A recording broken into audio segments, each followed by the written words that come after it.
This is Paul for Redneck Sports. I believe that everybody should win in life, or at least attempt to.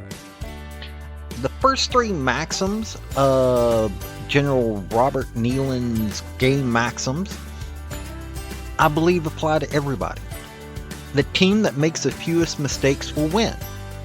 Play for and make the breaks. When one comes your way, score. If at first the game or the breaks go against you, don't let up. Put on more steam. Welcome to the channel. Now let's discuss some sports. Oh, and if you don't mind, like, subscribe, comment. And I've got a link tree down below that's got my social media, and it has my Patreon if you want to help out. Thank y'all. I am not going to cover every bowl game. I'm going to cover the CFP, but I'm going to limit what bowl games I cover to 5. And these are going to be the 5 bowl games that I cover in this video. Each one of them has a underlying storyline to it. It's not necessarily that they're rivals. It's that at least one of those teams needs to win the game, just for the simple fact of that if they don't, they're going to look like idiots. If they don't win the game, they're going to say, hey, a group of 5 team is better than me, and I've been saying that I'm so much better because of my record, but my record is garbage compared to this group of 5 team. Yes, I am going to say it. I am going to I'm going to go over each one of these games, and I'm going to find them hilarious. So, let's get into it. Okay, the first game that we're going to have is the LA Bowl. That's right, the LA Bowl. And in it is 6-6 Cal is playing number 24, 10-3 UNLV. They have University of California favored over UNLV. Now, mind you, it's only 1.5 points. And it is technically a home game for them if you think about it. But it's not like UNLV is that far away. UNLV, no. Rushing yards per game. Let's go into this. UNLV is 7th in the nation rushing yards per game. Hajj Malik Williams, amazing rusher. Jaden Thomas, amazing rusher. Passing yards per game. Okay, Cal's got them beat on rushing yards per game. Cal is 40th in the nation with 266.3, whereas UNLV is 220th with 174.5. It's not like Ricky White III's that bad a receiver. He's got 11 touchdowns. Yards per game. UNLV is 53rd in the nation. Cal is 117th. It's 425.8 to 382.8. Games. UNLV got beat by Boise State and Syracuse. That was it. Cal got beat by Syracuse. Cal got beat by Florida State, Miami, Pittsburgh, NC State, and let's not even talk about that NC State team. Now, at least Syracuse is ranked. I'll give them that. Syracuse is ranked. Oh, and they got beat by SMU, who's in the playoff. Yep. That. And that. Honestly, this isn't even this is oh, we don't respect a group of 5 team. Even though, I mean, hey, I will say this much. Yes, it's a simple fact of that UNLV may not have their coach, but at the same time, this team, yeah, no, this is a joke. That's all that is. That's going to be fun. That's going to be taking a substandard ACC team getting beat by the second best in the Mountain West. In other words, Mountain West is going to say, "Hey, don't we have a argument to say that we could make it back into a Power Five, and we're the fifth one?" Okay, and another amazingly strange game, the Frisco Bowl. West Virginia, 6-6, is playing 25th ranked Memphis, who's 10-2. Currently, Memphis is 4 points favor. There's 4 points favor over West Virginia, even though a week ago it was the other way around. So this one, at the time, West Virginia was 3.5 point favorite. You have to ask yourself, what in the world is going on with this one? I mean, don't get me wrong. It's not like it's a big time game or anything like that. But West Virginia had a horrible season. Memphis 10-2. They got beat by UTSA. Memphis only got beat by UTSA and Navy. A pretty good Navy team. UTSA was not so good this year. They went 6-6, but it was actually a close fought game. Navy's a really good team this year. They beat Tulane, who is a really good team this year. And so, yeah, why are you going to have this one? I mean, at least they're comparable when it comes to they're not that far off. It's just West Virginia just really isn't, but it's Big 12. If West Virginia loses it, that's another thing of, hey, here's a Power 5 team or Power 4 team that got beat by a group of 5 team, and not even one of the it's the second best group of 5 team bowl or conference. So, like, the third, fourth best team in the second best group of 5 conference beating a Power 5 team. There we go. Okay. Now, I am going to say this. It looks the exact opposite of the previous 2 games. In the Gasparilla Bowl, Florida, who is 7-5, is playing a 9-4 Tulane. This one, you can't tell what's going to happen.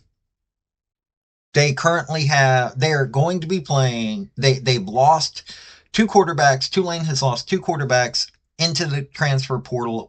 And the quarterback that's playing for them is also in the transfer portal. I don't even, like, this just becomes a, how much stupidity can we do? And Florida is, this is basically a home game for Florida. This one's not even if Florida loses this game, it's we really are a bad team.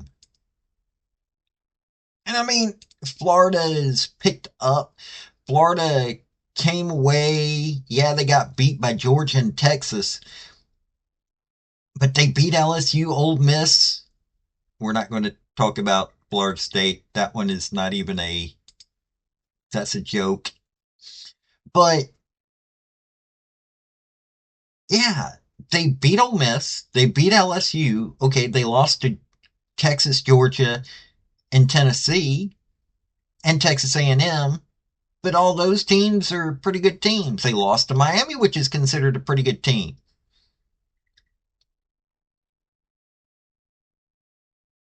They beat Kentucky. They beat who they should beat. They won against they got beat by who they should have been beat by, and it's that kind of situation. They beat Samford. Yeah, it started out really really rough, but they turned it around. So here's the thing. Tulane, who has all these problems currently, John Summerall is trying to hold his team together, is going to go up against the team that played in the AAC Conference Championship. They're considered the second best team in the AAC, which is the second best conference, in my opinion, in the group of five. And the SEC is, it's and the SEC. So Florida needs to win it just for that simple fact. But we'll see. Let's see if Billy Napier can actually prove that he's got that team turned around.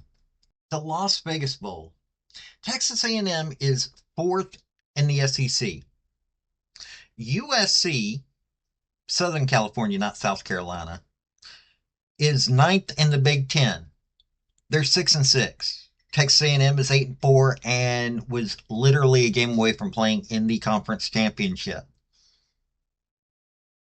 Yet they're playing in a bowl game against each other. This should have been like some matchups. Okay, it's Las Vegas Bowl. USC, if they have any fans that want to go on December 27th, it's a Friday at least. It is in Las Vegas, so you can go see a game. What kind of bowl game is this? I mean, seriously. Technically, Miller Moss looks like he's a better quarterback, even though he threw far more interceptions than Marcel Reed, far more, double plus one the interceptions. But rushing yards per game, A&M's got him beat about 50 yards per game. Passing yards per game, okay. It's like almost 90 yards in Southern California's favor.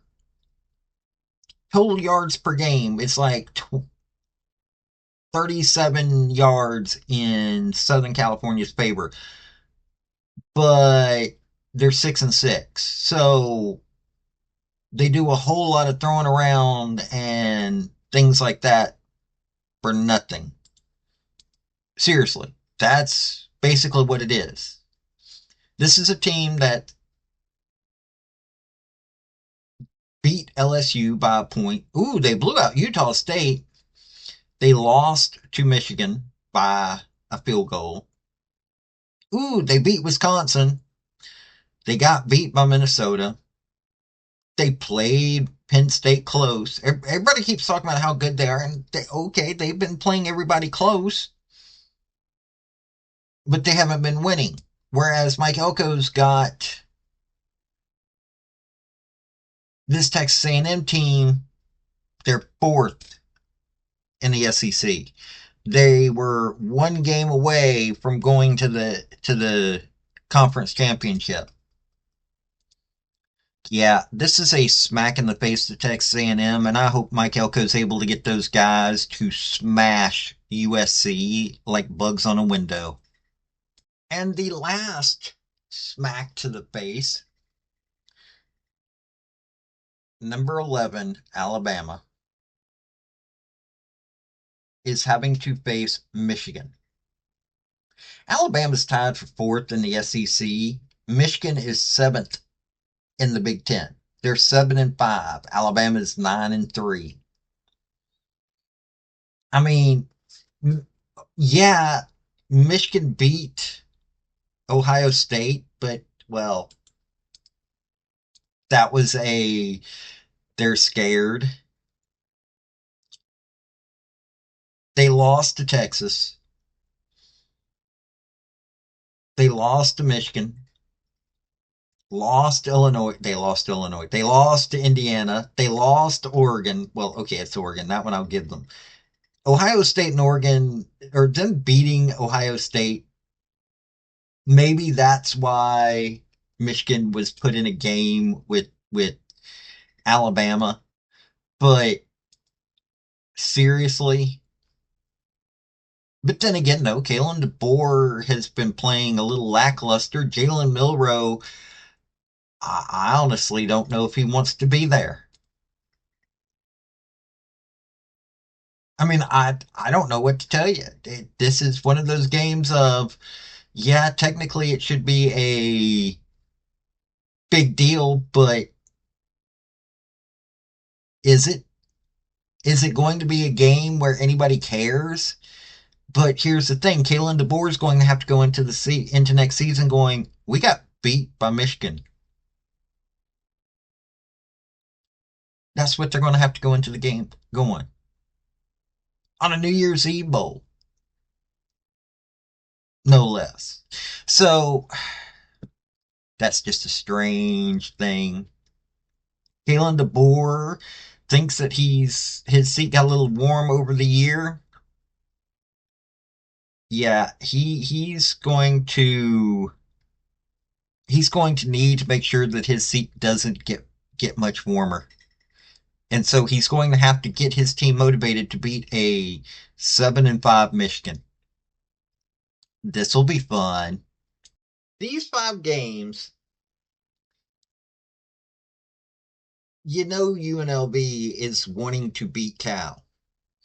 And you know that Cal doesn't care. So this is going to make, even though UNLV's coach got hired away from the looks of it, you know they're going to want to beat Cal. Cal really doesn't care. So they could have a losing season because of this.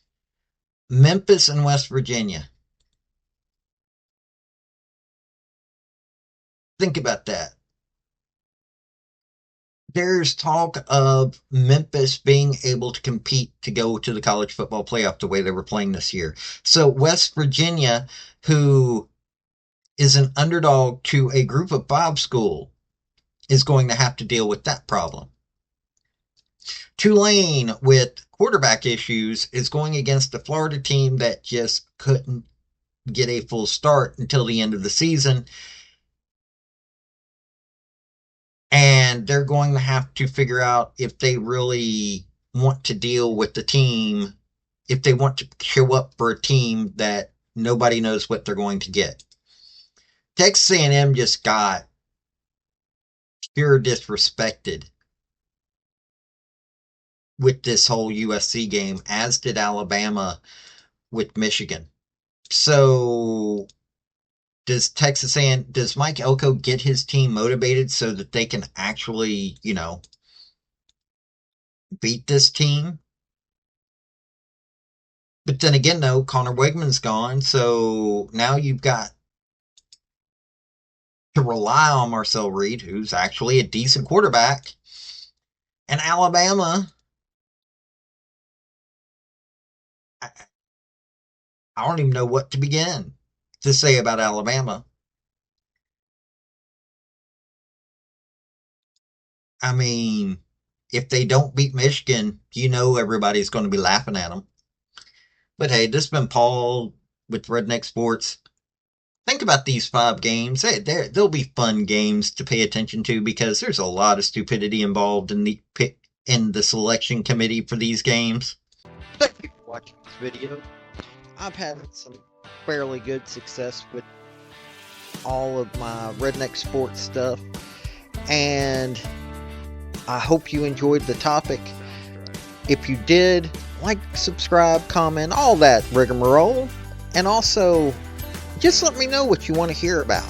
I'll give a redneck spin to this stuff. Let me tell you, I love sports, so I love people that want to join me in that. This has been Paul with Redneck Sports. Y'all have a good day now. Bye.